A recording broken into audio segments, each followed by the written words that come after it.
So hi there and welcome back to our digital series TNIT, where we spotlight current trends in IT with our very own homebrewed product experts.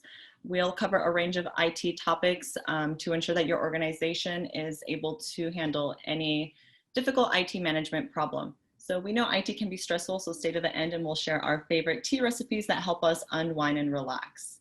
So today we're covering a range of ITOM flavors for this week's episode. For those new in the space or unsure of what I mean when I say ITOM, I'm talking about IT operations management. So all the layers of your IT infrastructure, talking about your network, servers, storage, security, and applications that form your organization's information technology department. So managing all these layers to ensure availability and performance is highly challenging because this usually means using multiple tools. The more management tools your organization uses, the more difficult it can be to find the root cause, which really means an increase in your organization's MTTR, your mean time to repair. According to an EMA survey, 54% of organizations use about 6 or more tools to support activities. 29% use 10 or more tools, and then there's a 10% that use at least 20 tools, which is kind of ridiculous. I think now more than ever, especially since we're all working remote, we need less to do more. So I am very excited to have our very own ITOM solution expert, Cyril, who will be helping us better understand what we should look for when looking for ITOM solutions. In this episode, we're going to cover VPN monitoring, network security, NCCM solutions, APM solutions, and also where we think or see the future of ITOM evolving into. So without further ado, thank you so much, Cyril, for being here. Hey Anna, hey everyone. It is a pleasure to be here. I'm Cyril, ITOM solutions expert at ManageEngine, and I've been working at ManageEngine for over 2.5 years now, as Anna mentioned. And I have experience in working closely with IT administrators and network engineers on identifying gaps and implementing compliance policies and procedures to enhance IT operations. And I've done in-depth research on some of the pain points that businesses face when it comes to IT management. With restrictions being lifted, returning to the workplace could mean calling for a lot of employees or gearing up towards full productivity.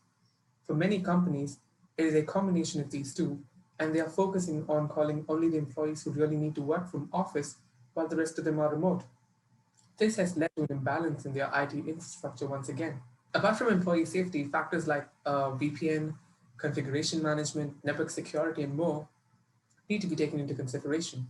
And I'm here to share some of my insights on these topics to help you find the perfect balance. So Sarah, I wanted to start off with something that I'm sure a majority of us who are working from home regularly do, which is connect to a VPN to get our day-to-day tasks done. A VPN is a critical, if not an essential tool used to securely access sensitive data.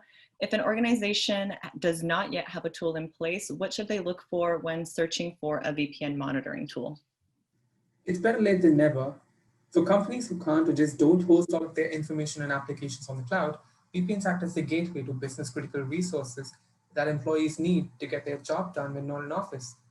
I believe affordability, scalability, and reliability are 3 main factors one should consider before deciding on a long-term investment like a VPN monitoring tool.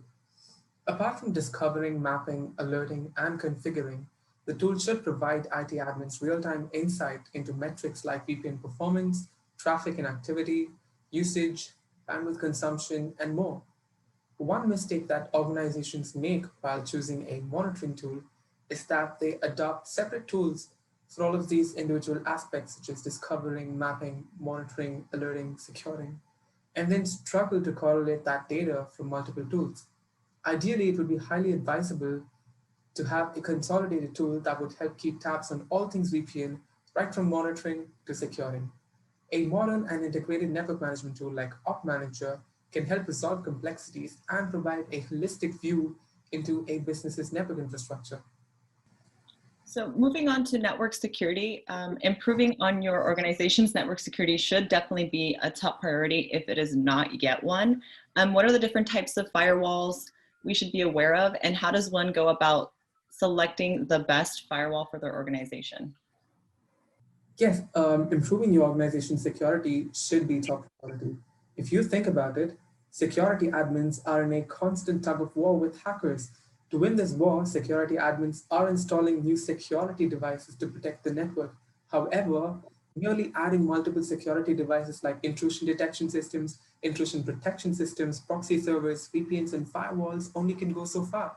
Unfortunately, no system is perfect. Hackers keep inventing new ways to breach the network, and if left unmonitored, they exploit the cracks in these devices to enter the network, right? Instead of merely adding new security devices, you need to continuously monitor these devices and identify internal and external threats in real time. There are various factors one needs to consider while choosing a firewall. Let's just address the major ones for now. Now, beyond the level of protection provided, one of the most overlooked factors that should be taken into consideration is firewall sizing. Sizing should be based on the number of users in the network along with the number of remote users. If you don't take this into consideration, you are most likely to end up with an expensive piece of hardware that isn't capable of providing the bandwidth and throughput your users need, and this would definitely hamper their productivity. Now, there are 8 types of firewalls. To name a few, we have proxy firewalls, software and hardware firewalls, cloud firewall. It is usually advisable to select a tool that caters to all types. Again, unified solutions take the cake. Apart from all of this, an optimal monitoring tool should be able to check for compliance periodically, automate rule management, give insight into security threats, and provide a streamlined alert management system. This forms the core of our firewall monitoring tool, Firewall Analyzer. So moving on to our third talking point for this episode, almost all organizations who made the switch to working from home experienced an increase in the number of network devices, making an NCCM solution vital to their organization. We need to ensure we're able to configure backups, automate changes, and most importantly, meet compliance of these extra devices. What are other important features we should be looking for when evaluating an NCCM solution? I believe while automation is making its way into enterprise IT environments, humans are still a key part of the configuration process. The configuration setup for each network is different, and setting a standard format can be a cumbersome process for the administrators. The impact of these configuration changes is huge. These can affect network performance, result in failure to comply with industry regulations such as SOX, HIPAA, and even compromise an organization's security. Now, it is important to analyze which NCCM approach is right for your network. Based on your business requirements, you can approach NCCM automation with in-house scripts and macros, open source tools, vendor-based solutions, and third-party tools. So when you are looking for a NCCM tool, be sure to look for one that is scalable, flexible, easy to deploy and use. An ideal network configuration management tool should be able to automate network management tasks, manage routine backups, automate change management, and schedule periodic compliance audits. So moving on to monitoring the performance of applications, monitoring the performance metrics of an organization's business critical application is as important now as it has ever been. The main issue IT teams face is surrounding monitoring uptime and ensuring good performance for their business applications. Can you touch on the 3 main functional dimensions of an APM monitoring solution and what that means when we're looking for a new solution in this space? Well, right now, if there is one thing about the future that we are certain about, it is that it is going to be digital, right? There are 3 main functional dimensions that one should consider before finalizing an application performance management solution, since it's both a critical and a long-term commitment that would affect day-to-day functioning of a business. End user experience is one factor that determines whether a customer stays on your site or navigates away. Customers will not settle for anything less than an exemplary digital experience. To ensure this, one needs deep insight into web application performance to identify the source of the problem. The tools need to provide you with in-depth visibility into every component of your application stack, whether they are on the cloud or on premises. Code level insights into your applications will help detect issues when they identify the root cause and resolve them quickly. Also, it should have advanced analytics capabilities. So to give you a brief, an optimal application performance monitoring tool must be able to meet functionalities like front-end monitoring, application discovery, tracing and diagnostics, and advanced analytics. If you are on the lookout for these exact requirements, you should check out our application monitoring tool, Applications Manager. it would be a right fit for you. So now moving on to our last talking point, Cyril, for the episode. In the long run, which technology do you think has the potential to change the way traditional ITOM solutions work? So I believe AI will play a huge part in the future of ITOM as it ensures high efficiency and reduces the need for human intervention. In fact, Gartner predicts that 40% of large enterprises will adopt AIOps by 2022. AIOps carries the potential to turn humongous data into a trickle of actionable alerts by cutting through the noise, pinpointing performance issues, and rapidly identifying and eliminating the root cause. This helps in improving productivity. When it comes to our products, we want to give our customers the best in the industry, and we are actively involved in implementing AI in our products. We introduced machine learning based forecasting reports a year ago, and we've recently come up with AI based anomaly detection in Applications Manager. The new feature will help automate anomaly detection and help avoid manual work by comparing the collected values with the trained set of values. This will help recognize issues in real time and generate predictive alerts so that actions can be taken before end users are impacted. And that goes a long way in making a business successful.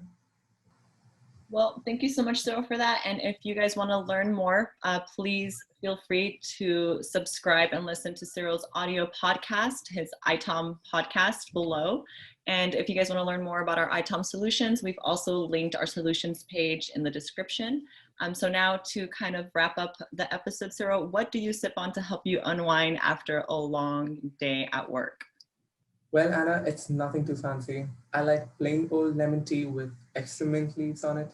It helps me relax. So at home, I head straight to the kitchen after work, boil some water, squeeze a lime, throw in some mint leaves, put on some music, and leave the day behind. Well, thank you so much for joining us, and cheers to our ITOM episode.